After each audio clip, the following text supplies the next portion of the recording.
Ma'am, I'm gonna need you to return to your seat in economy. What error? Our system shows this seat is assigned to another passenger. My boarding pass says 3A.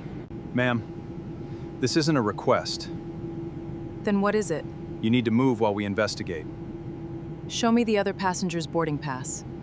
Excuse me, are you Simone Carter? Yes. Thomas Whitfield, Caldwell Aviation. She negotiated our largest corporate contract. Is there another passenger assigned to 3A? A man named Dale, 11 years with the airline. The specific confidence of a person who has been in this situation before and believes he knows how it resolves, stepped forward. He said, "Ma'am, this is not a request." She looked at him. She said, "Then tell me what it is." He said, "It's a directive from the flight crew. You need to return to economy while we investigate the seating discrepancy." She said, "I'd like to see the other passenger's boarding pass before I move." He said, "That's not how this works." She said, "I know how this works. I fly 140,000 miles a year on this airline. I have been a Platinum Elite member for 6 consecutive years. I have a confirmed seat assignment in 3A and a boarding pass that was accepted at the gate." She paused. "I would like to see the other passenger's boarding pass before I am asked to give up a confirmed seat." Dale looked at Cora. Cora looked at the passengers in first class, several of whom had stopped pretending to read their phones. Dale said, "Ma'am, if you don't return to economy, I'm going to have to ask you to deplane." She looked at him. She said, "What is your employee number?" He said, "Ma'am," she said, "your employee number. And your name, both of you." In the row behind her, a man in 4A silver-haired business suit, the kind of settled, unhurried attention of someone who has spent a long time observing things, watched what was happening with the specific, quiet expression of a person who is seeing something he recognizes and has decided to remember it. His name was Thomas Whitfield. He was the Chief Procurement Officer of Caldwell Aviation Services. Caldwell Aviation Services was the single largest corporate client of the airline on whose plane they were currently sitting. The contract was valued at $230 million annually.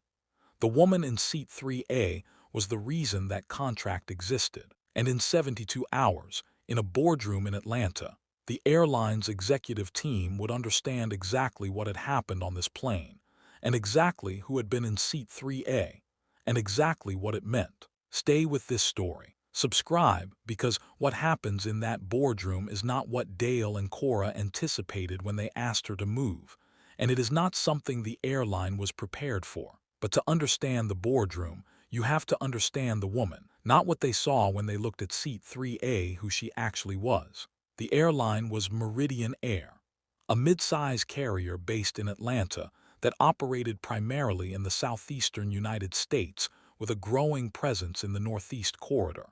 It had been founded 22 years ago and had grown through a combination of competitive pricing, route strategy, and the specific, institutional momentum of an airline that had made good decisions at the right moments and had built a customer base that was loyal in the way customers are loyal when the product is consistently good. The Caldwell Aviation Services contract was the anchor of Meridian Air's corporate accounts division. It had been in place for 7 years. It covered executive travel, cargo logistics, and the specific high-volume corporate movement that a company the size of Caldwell generated across 37 domestic locations. The contract renewed annually and had renewed without contest for 6 consecutive years. The contract renewal was in 60 days. Thomas Whitfield, in seat 4A, knew this. He was the person who ran the renewal process. He had been with Caldwell for 14 years and had overseen the Meridian Air relationship for the last 4. He was on this flight because he was returning from a site visit to Caldwell's facility in Charlotte, and because his original flight had been canceled, and this had been the rebooking. He had been in 4A for 11 minutes. When the interaction began in 3A, he watched it. He watched all of it: the boarding pass, the supervisor, the employee number request, the woman's precise and composed and entirely unelevated responses to each escalation. He noted 3 things. First, the woman had a valid boarding pass, confirmed at the gate, and was being asked to move before the other passenger had even boarded. Second, the request was not based on established fact, but on a system discrepancy that had not been verified. Third, the woman was handling the situation with the kind of disciplined, documented precision. Ask for the employee number. Establish the record that told him something about how she operated under pressure. He had seen that kind of precision before, in the person who had negotiated the Caldwell Aviation Services contract 7 years ago. He had not been in the room for that negotiation. He had joined Caldwell 3 years later and had inherited the contract rather than built it. But he had read the contract, as he read all significant contracts, and he had developed from the reading a clear sense of the person who had structured it. The contract was precise in the way that the woman in 3A was precise. The way that someone is precise when they understand that every word carries weight, and that imprecision is not a style choice but a failure. He took out his phone. He looked up the name of the person who had negotiated the Caldwell contract. He looked at the woman in 3A. He said, "Excuse me." She turned. He said, "Are you Simone D's Carter?" She looked at him. She said, "Yes." He said quietly, "Thomas Whitfield, Caldwell Aviation. We haven't met in person." She looked at him for a moment. Then she said, "No, we haven't," he said. "I think we should have that meeting." He looked at Dale, who was still standing in the aisle. He said, "Dale, is that your name? I'd like to tell you something before you make whatever decision you're considering." Dale said, "Sir, this doesn't involve," Thomas said. "The woman you're asking to move negotiated the contract that represents your airline's largest corporate account. I'm the person who manages that account, and I'm going to need you to let me finish what I'm about to say." The cabin was very quiet. Cora looked at her supervisor. Dale looked at Thomas Whitfield. Thomas said, "Is there an actual other passenger with a valid claim to this seat?" A pause. Dale said, "We're still, the system showed." Thomas said, "Yes or no?" Another pause. Dale said, "Not as of boarding." Thomas said, "Then I'd like you to let Ms. Carter sit in her confirmed seat, and I'd like you to bring us both a water, and then I think the rest of this flight is going to go significantly better for everyone." The cabin made the specific, collective sound of a group of people releasing a breath they had been holding. Dale looked at Cora. He said, "I'll get the waters." He went to the galley, and that was the thing Meridian Air never saw coming. Simone D's Carter had been born in Atlanta, Georgia in 1982, the second of 2 children, to a father named Leonard, who was a high school football coach, and a mother named Frances, who was a tax attorney, and who had, between the two of them, given Simone an education in 2 things that seemed different but were, as she came to understand them, aspects of the same thing: strategy and precision. Her father's version of it was the field. Football, at the level her father taught it, was not about the individual play, but about the sequence. About understanding that every decision was connected to the decisions before it and the decisions after it. That the point was not to win the moment, but to control the shape of the game. Her mother's version of it was the document. Tax law, at the level her mother practiced it, was not about the numbers but about the structure.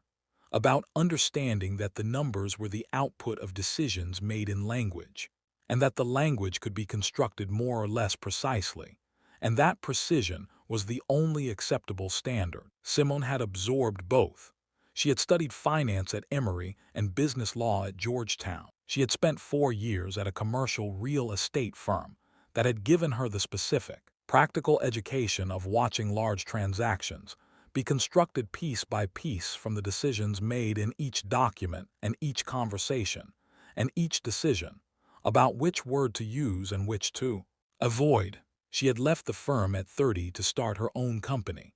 The company was called Carter Strategy Partners. It did 2 things: commercial contract negotiation and strategic partnership development for mid-size companies seeking institutional clients.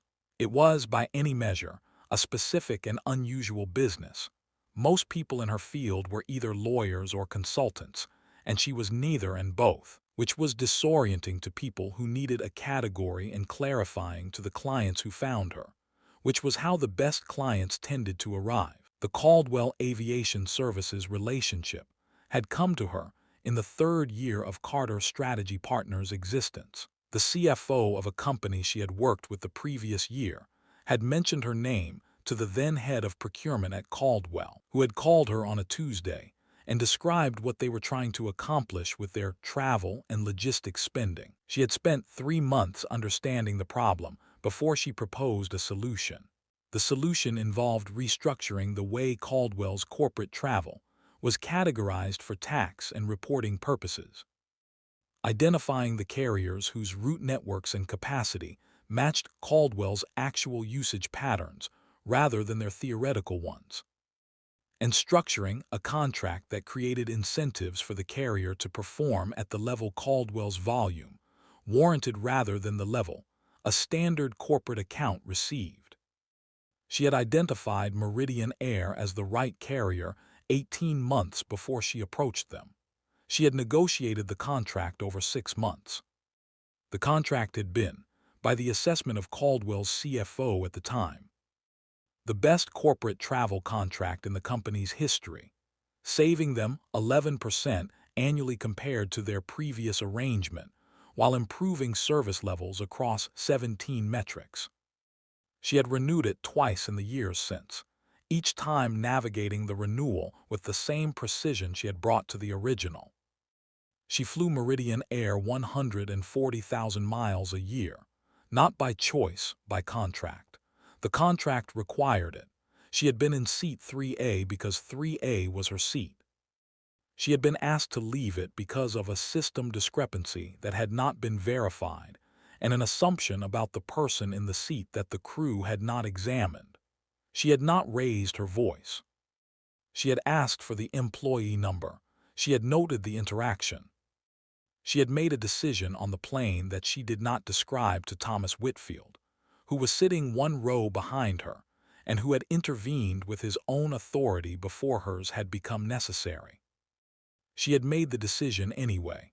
Thomas Whitfield and Simone Carter talked for 3 hours on the flight, not about the incident, about the contract, about the 7 years it had been in place, about the renewal in 60 days, about what Thomas had observed in the contract's performance over 4 years of managing it, and what Simone had observed in the 2 renewals she had shepherded.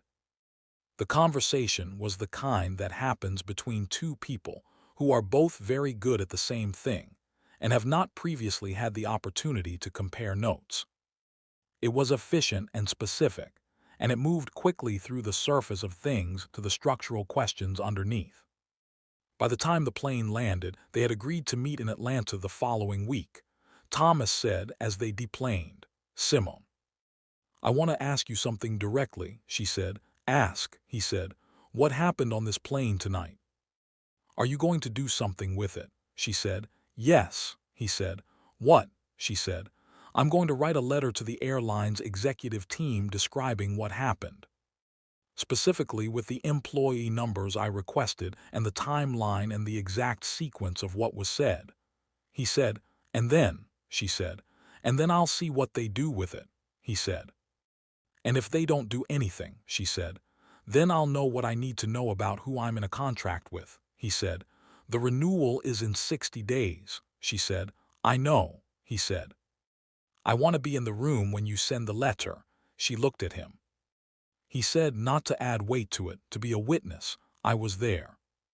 "The letter should reflect that someone from Caldwell was present," she said. "That changes the nature of the letter," he said. "Yes," she said. "You understand what it changes it to," he said. "I do," she said. "All right, 3 weeks." She wrote the letter on Thursday. It was 4 pages. It described the incident in the specific, chronological, documented language of someone who had been taking notes. Not physically. She had not taken notes on the plane, but mentally, in the way that people who work in high-stakes environments develop the habit of maintaining an accurate internal record of what happens. She named the employees. She recorded the dialogue as closely as she could reproduce it in sequence. She noted the timeline. She noted that no other passenger with a valid claim to the seat had presented at any point during or after the interaction. She noted that the request to move had been based on a system discrepancy that had not been verified. She described, in the letter's second section, her status as a Platinum Elite member with 6 consecutive years and 140,000 miles annually. She described, without drama, the specific, quiet precision of what the interaction had communicated about the assumptions underlying it. In the third section, she included a one-paragraph note from Thomas Whitfield confirming that he had been present for the interaction and that his account was consistent with hers. In the fourth section, she said that she was sending the letter not as a demand or an ultimatum, but as information, because she believed the airline's leadership deserved accurate information about what was happening on their planes, and because the manner in which they responded to accurate information told her something about who they were as an organization. She sent it to the airline's CEO, Chief Customer Officer, and General Counsel. She copied Thomas Whitfield. She did not send it to the press. She did not post it on social media. She sent it to the people who were in a position to do something with it. Then she went back to work. 11 days. The response came in 6 days, which was faster than she had expected. The CEO's office called her directly. Not through an assistant, the CEO himself. A man named Gerald Marsh, who had been with the airline for 14 years and who had, when the letter landed on his desk on a Friday morning, understood within the first paragraph what he was reading and what it meant. He said, "Ms. Carter, thank you for writing." She said, "Thank you for calling." He said, "I've read your letter 3 times. I've also spoken with Thomas Whitfield and with the crew members involved." She said, he said, "And I want to tell you what I found." He told her. The system discrepancy had been a real one, a genuine duplicate assignment error that had occurred during rebooking, but the procedure for handling it had been wrong. The procedure was supposed to involve verifying the competing claim before asking either passenger to move. That had not happened. The reason it had not happened was a combination of crew judgment and the specific, unconscious assumption that the person most likely to have the error on their side was the person in 3A. He said the assumption was wrong, the procedure was not followed, both of those things are on us. She said, "Yes," he said. "What would you like me to do?" She said, "I'd like 2 things. The first is a review of the procedure and what produced the failure to follow it, with a report to me within 30 days. He said, "Done," she said. "The second is a conversation with you and your leadership team about what the letter describes in the second section." He said, "About the assumptions." She said, "Yes." He said, "When?" She said, "The meeting I have with Thomas Whitfield next week. I'd like you to be in that meeting." He said, "About the contract renewal." She said, "About everything." He was quiet for a moment. He said, "All right, 6 days." The false hope, if it could be called that, came 2 days before the meeting, when the airline's legal team sent a letter through their general counsel suggesting that the incident had been a procedural error with no intent behind it, and expressing confidence that the matter had been addressed. It was not a bad letter. It was accurate as far as it went. It was not what she had asked for. She called Thomas Whitfield. She said, "The legal team sent a letter." He said, "I saw it." She said, "It's not the same as the conversation I asked for." He said, "No," she said. "Is the meeting still happening?" He said, "Gerald confirmed it yesterday." "He's coming," she said. "All right," she said. "Thomas, what's your read on Marsh?" Thomas said, "He's the kind of CEO who does the hard thing when he understands what the hard thing is. He doesn't always understand it first. But when he does," she said, "he does it." He said, "Yes," she said. "Then the meeting is where we find out if he understands it." The meeting was on a Tuesday in a conference room at Caldwell's headquarters in Atlanta. 15 people in the room: Caldwell's procurement team, Meridian Air's executive leadership, Thomas Whitfield and Simone Carter. Gerald Marsh opened. He said, I want to begin by saying something that I should say before we talk about anything else. He looked at Simone. What happened on Flight 247 was wrong. It was wrong procedurally, and it was wrong in a deeper sense that the procedure doesn't fully capture. I want to say that directly in this room in front of both teams. The room was quiet. He said, Ms. Carter sent us a letter. The letter described an incident.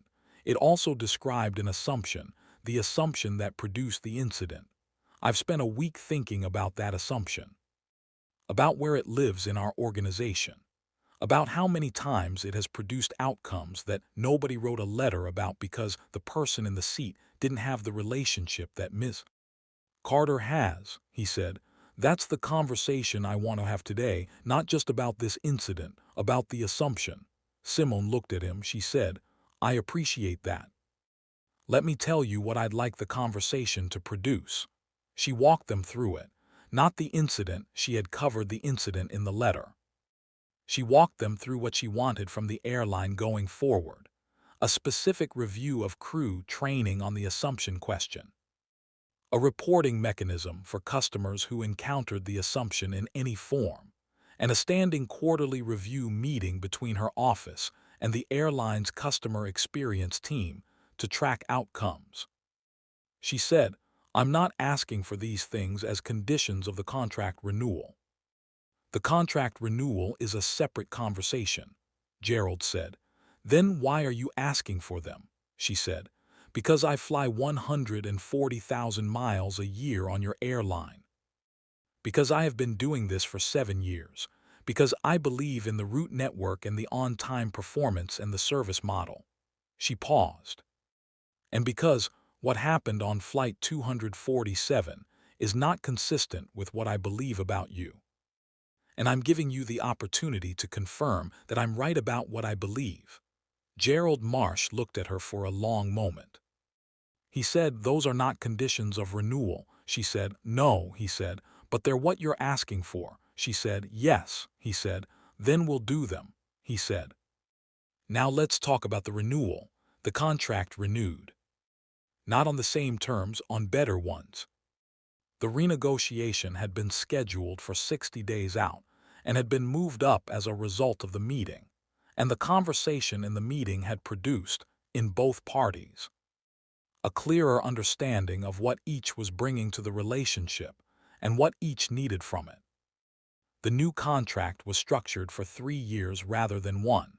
It included a service-level agreement that was more specific than the previous one. It included, in an addendum, a reference to the training and reporting commitments that Gerald Marsh had made in the meeting. Simone had negotiated it in 4 weeks.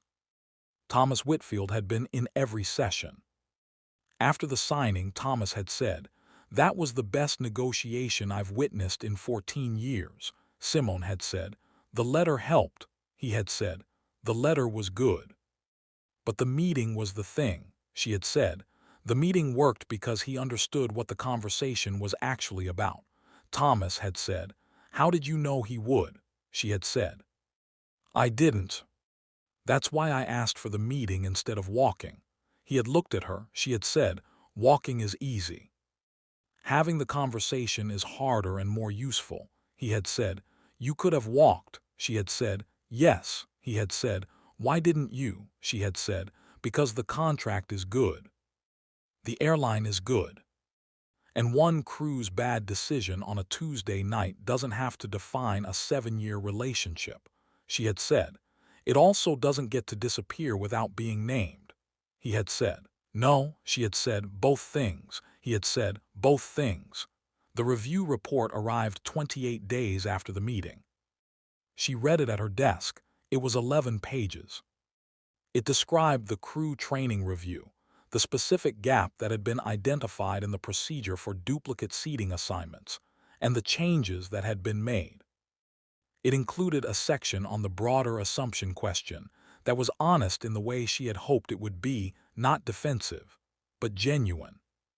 The specific quality of an organization looking at something true about itself and deciding to name it. She put the report in the file. She called Frances, her mother. Frances Acaffer picked up on the second ring. She was 69 years old, still practicing, still sharp in the specific way of someone for whom precision was not a habit but a value. Simone said, "I got the report," Frances said, and Simone said, "It's good." Frances said, "The contract," Simone said, "signed 3 years. Better terms," Frances said, and "the incident," Simone said, "addressed in writing. With a training program attached," Frances said, "so you handled it." Simone said, "I wrote a letter." Frances said, "You always write a letter," Simone said. "It's what you taught me." Her mother was quiet for a moment. She said, "Your father would say you controlled the shape of the game." Simone said, "I know." Her mother said, "You didn't win the moment." "You controlled the shape," Simone said. "I didn't want to win the moment, I wanted to fix the problem." Her mother said, and Simone said, "It's fixed, more or less. As much as these things get fixed in a single conversation." Her mother said, "The conversation continues." Simone said, "Yes." Her mother said, "Good." A pause. "Come for dinner Sunday," Simone said. "I'll be there." She put the phone down. She looked at the file on her desk. The letter, the response, the report, the contract. She thought about Flight 247, about the boarding pass in her hand, about the specific, practiced stillness of a person who knows what they know and is not going to perform uncertainty for the comfort of a room. She thought about what she had said to Thomas Whitfield: "Walking is easy. Having the conversation is harder and more useful." She thought about her father's version of it: "You're not trying to win the moment. You're trying to control the shape of the game." Both of those things were true. Both of those things had been true in seat 3A. She picked up the next file on her desk. She went back to work. There is a kind of power that does not announce itself in a boarding gate or a first-class cabin. It announces itself in the document, in the structure of the contract, in the clause that was written precisely because precision was the standard, and anything less than precision was a failure. In the letter that names what happened, in sequence, without drama, because the naming is what makes the response possible. Simone Carter did not ask, "Do you know who I am?" asterisk in seat 3A. She asked for the employee number. She controlled the record. And then she wrote a letter. And then she asked for a meeting. And then she had the conversation that turned an incident into a change, and a contract into a relationship, and a 7-year history into a 3-year commitment. She did all of this not because she needed to prove something. She knew who she was. She had always known. The room's failure to know it was the room's failure, not a gap in her self-knowledge. She did it because fixing the problem was more useful than winning the moment. And she was a person who found usefulness more satisfying than winning. Here is the question this story leaves behind. What are you walking away from, in the name of dignity or principle or self-protection, that you could instead name, document, and turn into a conversation that produces change? And what would it cost you to have that conversation? Compare that cost to what walking costs, not you, but the next person who sits in the same seat. If this story stayed with you, share it. Subscribe, stay close. The next one is coming, and it starts the same way, with someone being told to move, and ending the same way, with the room finding out that the person they asked to move owned the relationship they needed to keep. Drop a comment. Tell me, when did you choose the conversation instead of walking away, and what did it cost you, and was it worth it?